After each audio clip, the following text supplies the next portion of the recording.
Hello, everybody. This is Peter from EDUardo, and this is our LinkedIn Live session.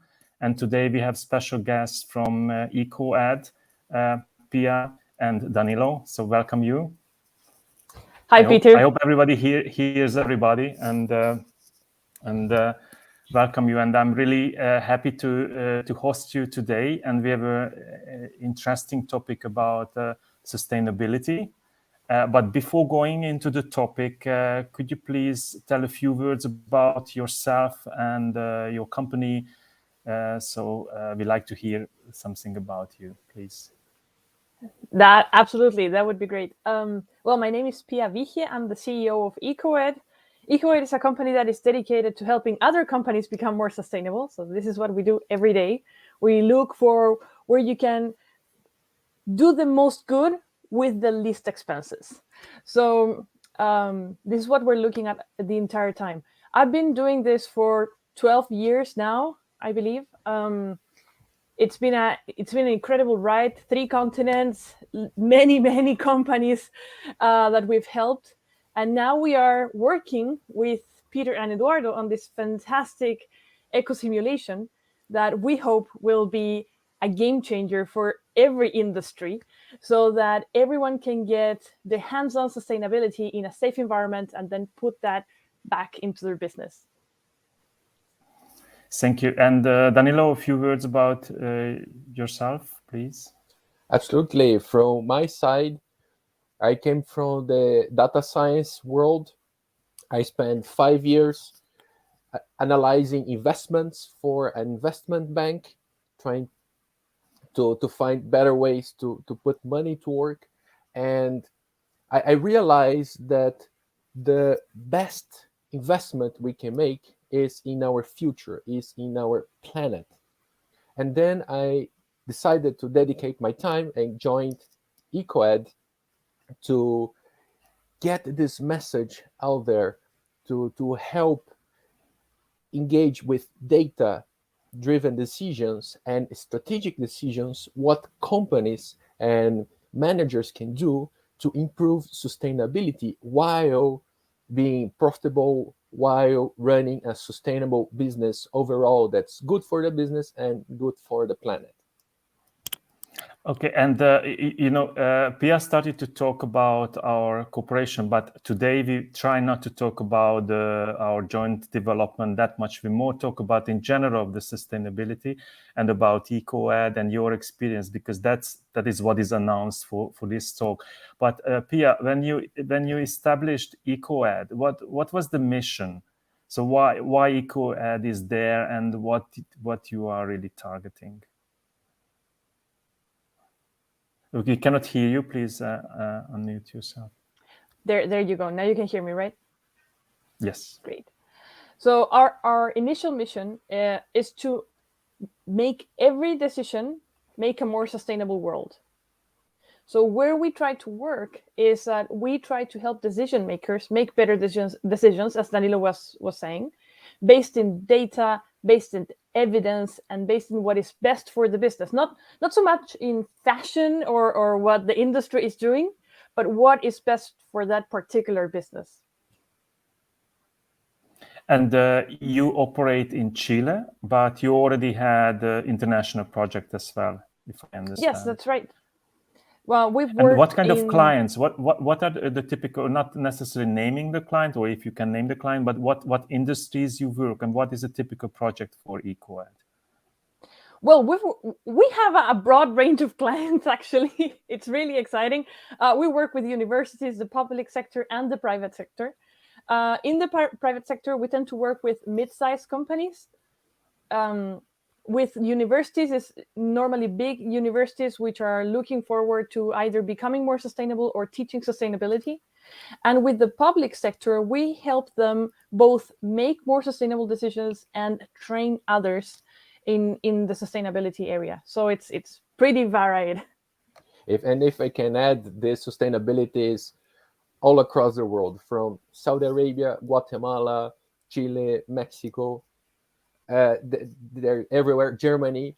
We have clients and we have contacts in these countries, and the common ground is that everyone first wants to make a change, wants to be more sustainable, but also wants to drive their business. We have been working lately with several exporters looking for ways that they can export more, they can gain ground in internationally in other countries by having sustainability as a differential, so they can capture more market, they can grab their attention, and they can uh, in the end sell more, but also as I will constantly do, we'll constantly keep saying, making a better world, saving resources, and helping uh, preserve the future. It's not just about Okay. selling more, it's about selling better.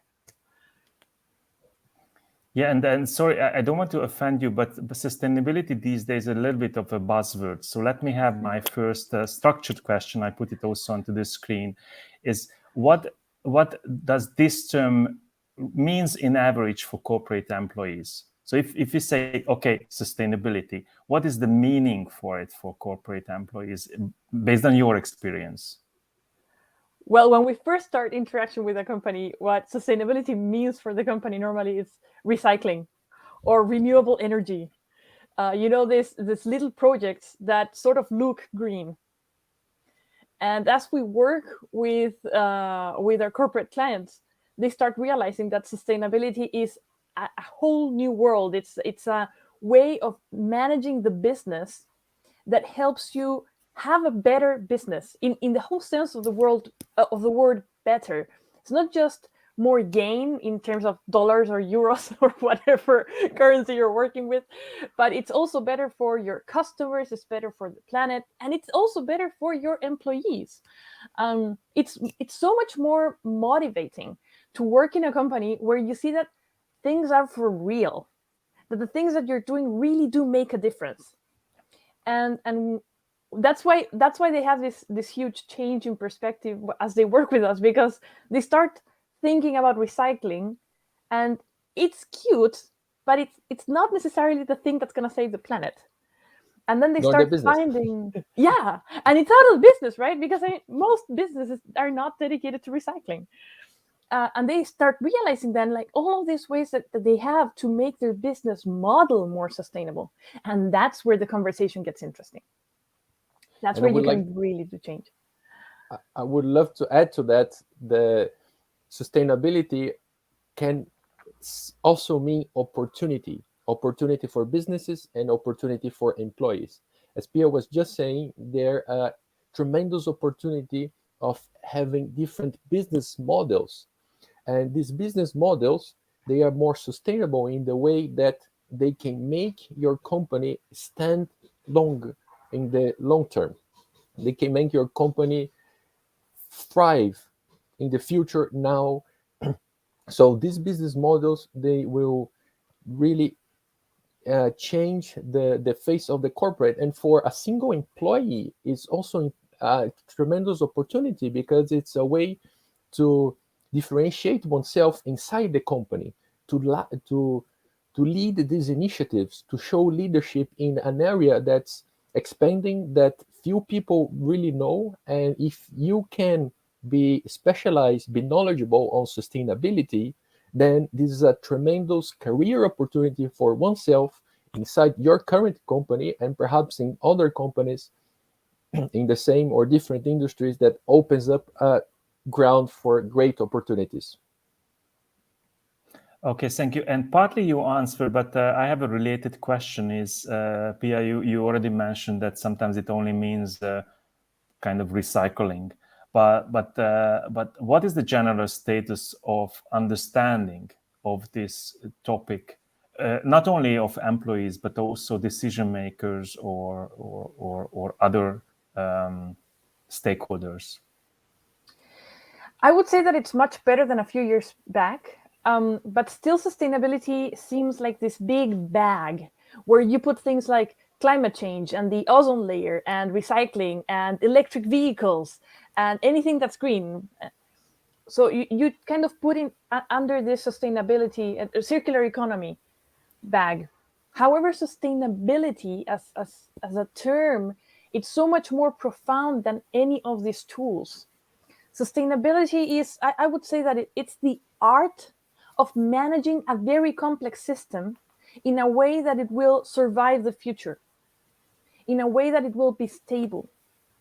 And very few of us really, and the universities and schools, our educational system is not really designed to help us understand a complex system. Everything in education is A leads to B leads to C. That's very simple. That's very linear. But in our world today, in our very interconnected world, A sometimes leads to X or to many results. And this is the thing that is so hard to grasp about sustainability, that if you do one good thing, you might have more than one good outcome. Or you may have 3 good outcomes and 2 very bad ones. So sustainability is this broader concept. It's this logic, this way of being, this sort of zeitgeist, if you want, that uses the tools like the circular economy and electric vehicles to reach a new way of being. So it's very, I would say it's very philosophical in a way. It requires a new perspective to the company to really grasp sustainability.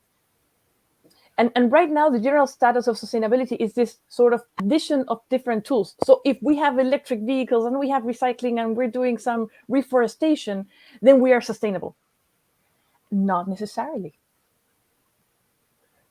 Okay, and that's a related question. Sorry, is that because you said that the general understanding is not okay. So there are gaps. So if we can identify, because when we start to talk about we want to teach sustainability, when you want to teach sustainability, or in general somebody, they need to know the gaps. I mean, what are the gaps typically need to be covered? So like, do you have a list in your mind, just quickly mention? What are the topics you target in any educational project about sustainability? I would love for Danilo to also chip in this one, because we have found a number of gaps. I think that the first one is vocabulary. To do sustainability, you right now, you need some sort of scientific background in the hard sciences, in biology or math or chemistry, physics, because there's a lot of talk about stuff like CO2 and methane, and it's, unless you know what these things mean, you don't really attach a meaning to it. You don't really feel what it means. And when we don't truly understand what something means, we don't add value to it. And if we don't add value to it, then we don't consider that in our decision-making process. So once you know what these greenhouse gases are, and it's not a hard thing to explain, but not everyone has had the opportunity to learn what they are. So it's not rocket science, it's just the gas. So, but not all of us have, like designers and people from the social sciences, not all of them have had the chance to really sit down and have a talk about chemistry. So that's the first gap, because you talk about stuff in sustainability, like radiation, and people get scared. It's like, oh my God, radiation. Like, yeah, but it's a very tiny bit of radiation, you radiate, I radiate, that vocabulary, I think it's the first gap of understanding that we find in sustainability. I completely agree with that. The vocabulary, sustainability is a huge area. It has so many topics, and identifying exactly what one is talking about is fundamental.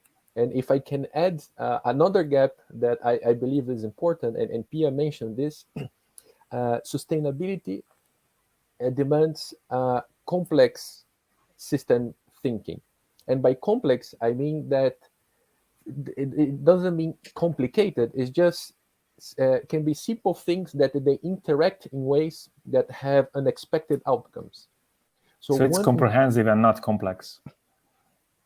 It's complex in the sense that if I pull one lever, I can change the outcome of 5 different areas in very high, or can lower them, and then because lever B is also pulled, this can interact with lever A and have a compounded effect. And this is a gap, as Pia was mentioning, because the way that we teach today is linear. We teach through text, we teach through classes, we teach through video, and this is linear. You see a video down below is a linear. There's a line there.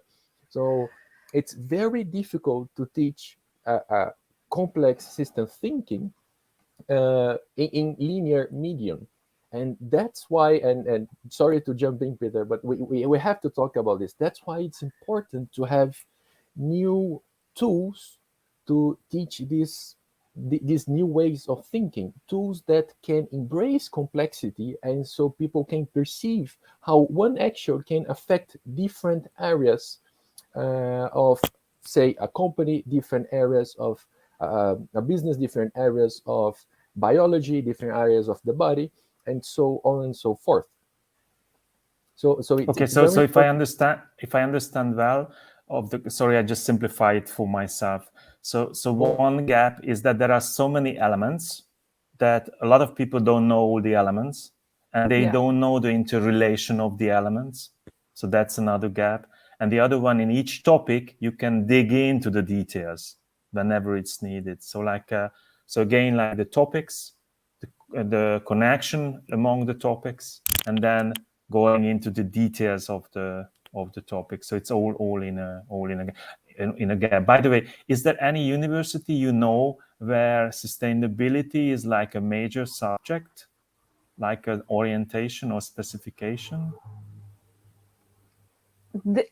I've heard of, well, I've seen many continuous education, so after postgraduate education courses, and some small courses within undergrads careers, but not a career that is based upon this thought of complexity and sustainability, because it requires another logic of thinking. So we are not yet at the point where we can say, okay, this is a sustainability engineer that just graduated, and this person has all of the tools that he or she requires to make a company more sustainable. That's something that you earn over time and working in teams. And sustainability is a really complex topic. You can't have like one brilliant mind to solve the whole thing. You usually have to work in a team, and that team has to include people that know nothing about gases, like people from the social sciences, because they bring in a perspective that is vital for sustainability, which is a social perspective. How are these changes in our processes going to affect our stakeholders? How are they going to feel about it? How are we going to be improving or not their lives? And this is something that has to do with ethics, and sustainability is very related to ethics. And going back into the previous question, just a minor comment I wanted to make. That's what's so tricky about sustainability, is that there's very few purely right answers. Mm-hmm. So when a decision maker comes over and asks us, well, but aren't electric vehicles like the thing that's going to revolutionize the planet? Like, depends. If you have a very clean energy matrix in your country, then that's fantastic. But if the electricity matrix in your mix in your country is based on coal, then an electric vehicle is just as bad as a diesel one. It's just more expensive. So, and that's the way that this complexity works. That this interaction between different elements works, and that has to do with our ethical background, because we were always taught that there was a right and a wrong. And there's before going into the details, just maybe the last general question is that if we talk, and Danilo, you partly referred to the trends, but when we educate this topic, clearly it's not only more focus, but I'm sure you who concentrate on this also see the trends, the changing behavior, and also the way you are teaching this topic. So what are the trends, if you can summarize?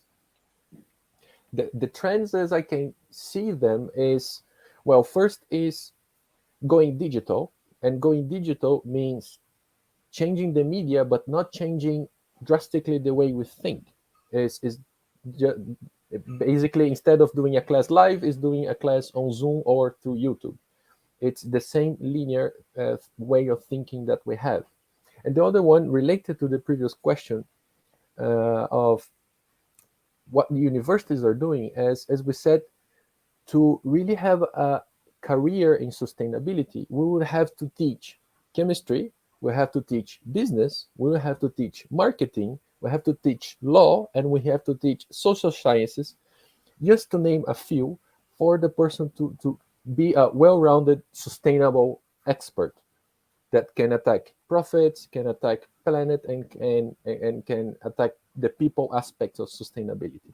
And we are unaware of this trend, because the trend that we see is education is specializing in fields. For example, data science. Let's do a data science course. Let's do a analytical course. Let's do a data engineering course. So it's getting even more specific, but siloed career choices. What the trend that we should have, and I would love to see any university doing this, is having careers that teach several different subjects in the same career path. And what Pia was saying, this, because this is not currently being done, what people have to do is go to postgraduates. So they do a career, for example, in engineering, and then they have a postgraduate in social sciences for sustainability, and then for chemistry for sustainability, and then law for sustainability. And they have to do these extra courses to gain this multidisciplinary knowledge that is required in this field. So the trend that is currently happening is people taking control of their own education, and selecting these best options that to fill the gaps in their knowledge to actually make their own career in sustainability. Also, some specific subjects that are being covered are life cycle thinking or life cycle assessment, either carbon footprint or climate change, and also the circular economy. So these are very hot topics right now in this arena. However, all of them I would recommend to anyone watching this interview and looking forward to learning more about sustainability is start with life cycle thinking or life cycle assessment. So a life cycle perspective, what it will give you this idea of a complex system. It will give you the tools needed to take the other tools like the circular economy or the carbon footprint up to a higher level. When you have life cycle thinking and you know life cycle assessment, then you can do more with these things. It's not just a matter of pushing buttons or repeating strategies, but you can create your own strategies because you know the logic behind it, the principles behind them. Okay, excellent. And now let's go into the target groups, because we talked about there are many stakeholders like employees at corporations, customers, even suppliers, and the general public, or young professionals who are the future talents and the future managers even. But how the approach of is there to educate these different target groups? Because I'm sure you need to have different approach of educating the topic.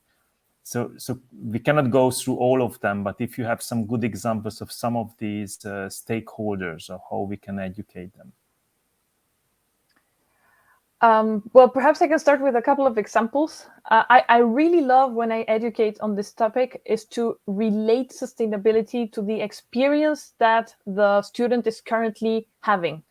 So when I educate, when I teach to undergrads, what I do is I relate sustainability and the ethical principles of sustainability to the ethical principles of their lives. And I put in parallel things like making a good decision in business with lying to their mothers. So, because this is something that they feel very strongly about, that it's a constant, or having a boyfriend or a girlfriend, because this is something that they're currently feeling. So they can attach meaning to the thing that I'm saying. When we teach people who are in business, we try to relate the sustainability principles to what they are going through every day in the office. So it's like, how do you choose a supplier? How do you define what is the next product line that you're developing? How do you change your materials, your recipes? How do you adjust your business model? So it's always, the logic is to make it very applied to the current situation, so that they will have questions. The whole point of educating is making the student have questions, because if they ask something, that means that they're understanding what's going on. It's not just writing down on paper. And if you can get them to that point, then you're doing a good job. That's my approach to education. And if we just forget the students and we talk about the corporate field, can you have some best practices in the corporate field, even different stakeholders? Yeah. Do you want to add something, Danilo? Yeah, I was going to add first for teachers, exactly on this approach of applying, is not only teaching teachers on how to teach sustainability, like a sustainability course, but also how they can incorporate sustainability into their own course that has nothing to do with sustainability.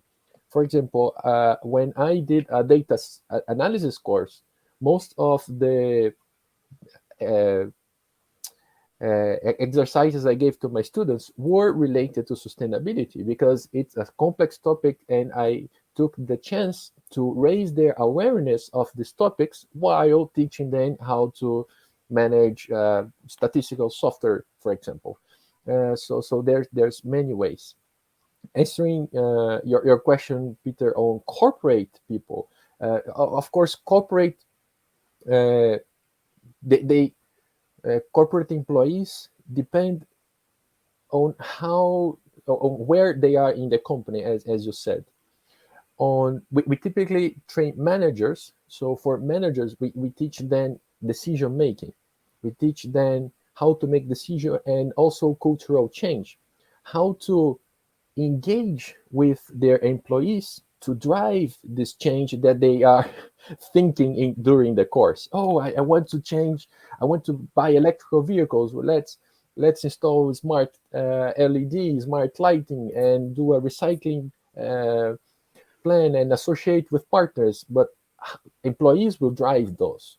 Employees will hit the ground running, and so they have to drive this through them. So we also teach managers on how they can not take the decisions, but also act the decisions through other people.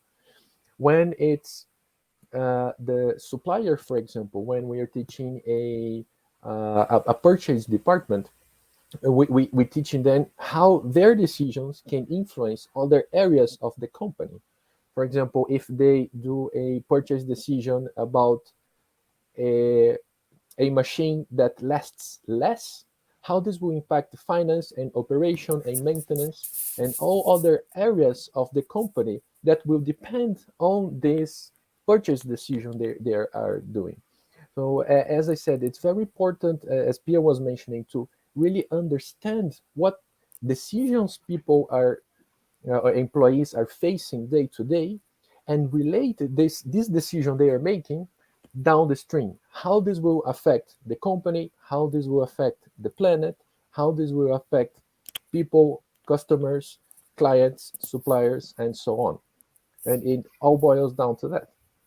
And that's a great way to teach about complexity as well, because it's not just about your decision, it's not just about your department, it's about every department in the company and how this is going to impact all of them.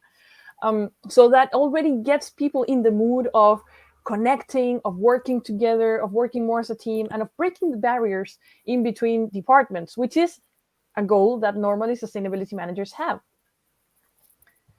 So okay, it's a very... different way of educating. Okay, so sorry. What I like to ask from the audience, we are in a live session, so we cannot hear our audience, but we see that they are there around us. So just if you can put some questions or comments, please do so, because then I will have a look at it and I will read it up to our guests. And until you do so, I like to switch. Danilo, a topic you already mentioned, that yes, we did a joint development sustainability focused simulation. Can you tell a few words of what motivated you to put the effort and invest the energy of doing that? Precisely of what we have been talking about. In order to teach not only sustainability, but complex topics, finance is a complex topic inside a company. We need to get out of a linear system. We need to get out of a linear medium, a book or a video. And business simulation was ideal for that. It's amazing. Not only it can really immerse the student on the complex of the system, it can teach what a speaker, a professor in front of a camera, in front of a classroom can't, which is trial and error.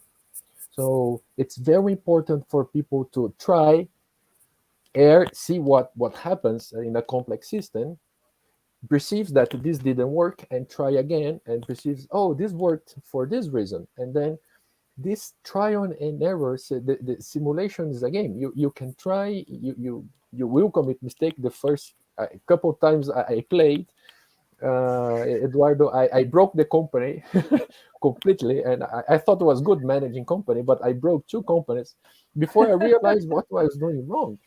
And I learned in 6 hours what could have taken me 6 months to really incorporate about pricing, for example, or marketing.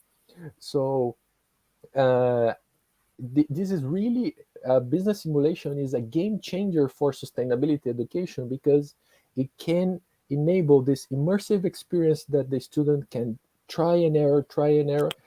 At the same time, it's learning about a complex system in a very deep manner into their behavior.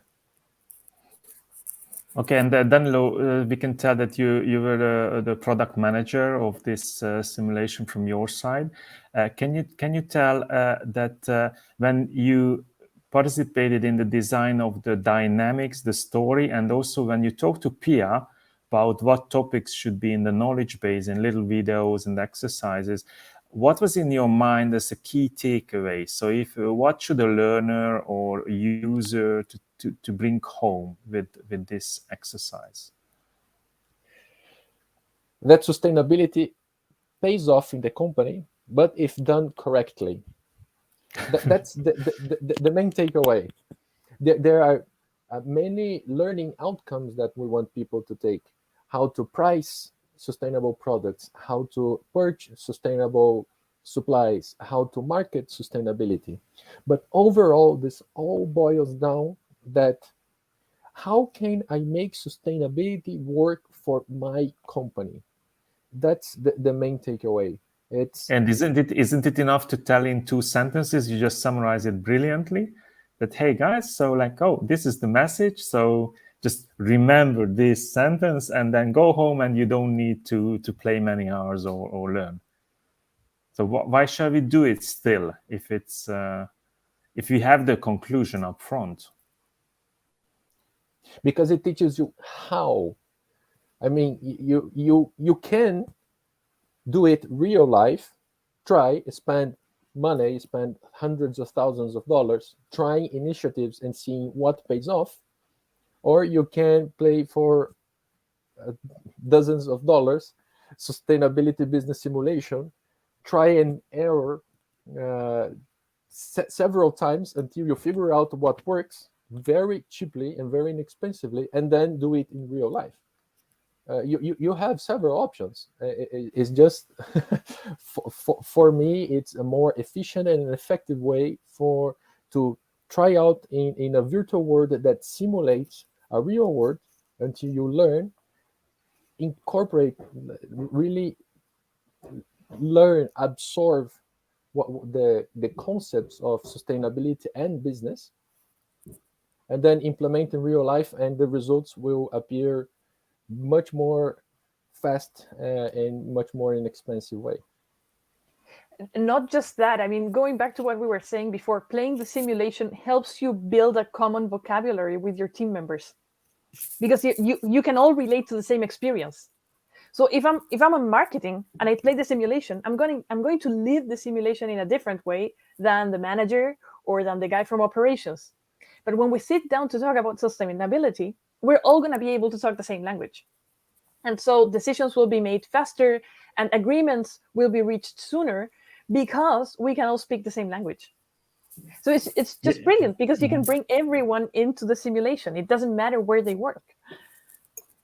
Yeah, but imagine an employee participating in a course and learning with it, and then going back to the boss. Let's imagine, okay, you are the boss, Pia, now, and I'm the employee. And hey, Pia, I just returned from this learning exercise, and there in the simulation there was a greenery indicator. And do we have such in our company? Because I haven't met that. So what's the reaction then? Probably the answer is like, what's a greenery indicator? But maybe then the employee is explaining that it's an objective indicator. Okay, but then presumably ask questions which can be uncomfortable. Okay, if it's understood what it means, why don't we have it? So that's it also can trigger some in-house discussions. If it could be possible in a simulated environment, why we cannot do it in real life for our company? And that's just even better. There's so much information out there. There's so much that you can read on sustainability, but once you live through the experience and you realize how important it is to have numbers to support your decisions on, then you realize that you need to invest in these things. Then you realize that they're lacking, that there's a gap there in your company. And these conversations can be taken forward with some background, not just with a feeling that they're important, but also with sort of some proof. Like, I made better decisions because I have this information. Do we have it? How can we make better decisions? Our customers are requesting greener products. How are we sure that we are deploying greener products on the market? And as a manager, I think that's a discussion worth having, because the market is changing so quickly. My God, if you don't have something green in your company right now, it's very probable that your business will not exist in 10 years from now. And that's what, it's not what we say, it's what other experts are saying. So it's vital to the business that you have numbers that are supporting your decision making. And if any employee comes over and says that, I mean, it's like a gift from God. I mean, you didn't have to read about it. You didn't have to go to a course or a boring lecture about it. I mean, someone just brought you the information. You just need to make the decision about applying that. Yeah, another definition, I just heard it several times in the news these days, is the greenwashing. And in fact, in the store, in the simulation, you can be bad guy and you can do greenwashing. So you can mimic you are green, but you are not, and then it's penalized. So that's another. Okay, time is flying. So you believe or not, we are only close to 40 minutes. So we need to be ready to close this session. But before doing it, can you just tell a few words of what are the goals of your personal goals and EcoEd's goals in the near future about educating the sustainability topic or on anything related? I think that for me, the goal of educating others in sustainability is to have better conversations in sustainability. It's so that when a client comes over to request a service, to any sustainability specialist. The client knows what he or she is talking about and know why that is important to their business beforehand. I am a firm believer that the CEO of a company should have like as much control as possible over everything that's happening, or knowledge about its business. And now sustainability is something that they didn't teach us in school, but that is key. It's pivotal to the future of our businesses. So as a manager, as a decision maker, what I really hope to do through my work is so that every decision maker has the tools necessary to make the best decision possible for their businesses in our current scenario, which is one that values sustainability a lot. Thank you. Danilo, summary from you. Brilliantly said. She's the CEO. What can I add about the strategy? But I would totally second that. The way we want to go forward is to have more people having better access to sustainability related information, because there are a bunch of blog posts out there and they're basically copying each other about common sense things that, oh, let's recycle and whatnot, but they don't get to the real matter, to the essence of the matter. So the strategy going forward is really, how can we facilitate access to information for everyone to have deep, meaningful conversations about sustainability? And as Pia was saying, having the tools, having the information available for everyone making the best decisions, for employees making the best decisions, for managers making the best decisions, for startup making the best decisions on which company to open, and with rich science-based information, I believe people can be multipliers and change the world through their own actions inside their communities. Okay, thank you. Before saying goodbye, let's a little bit share of your website and if you can tell what could be found here, would be great. So, is there any interesting material we can find on your website about sustainability? I think that you will like to read the blog. We are publishing constantly now in the blog about sustainability topics. So if you want to learn about a carbon footprint, for instance, or what a water footprint is, we have nice columns there that will help you understand these very complex topics and orient your decision making. We're always working on that. So it's not just about, the carbon footprint on the scientific basis. It's more like carbon footprint, how do I apply it to my business? So that could be really interesting for you. Okay, and the other one, yeah, please. Sorry, you can also check our previous work, some of the work are published, and you can see how real companies implement sustainability into their own businesses and replicate that and get inspiration and get examples from. And of course, we can sign up. I'm not signed in here. This is why it's not yet followed, because in reality, I follow your page. So you can find the website of EcoEd and also the LinkedIn page. And dear listeners, this is the last moment you can ask some questions or comments, and before we finalize, and until you write it down, hopefully, we can mention that the sustainability simulation we talked about is reachable through the website of EDUardo. It's down in edusimulation.com, and you can try it without registration. You can try the module and hopefully enjoy the little bit of insight into that.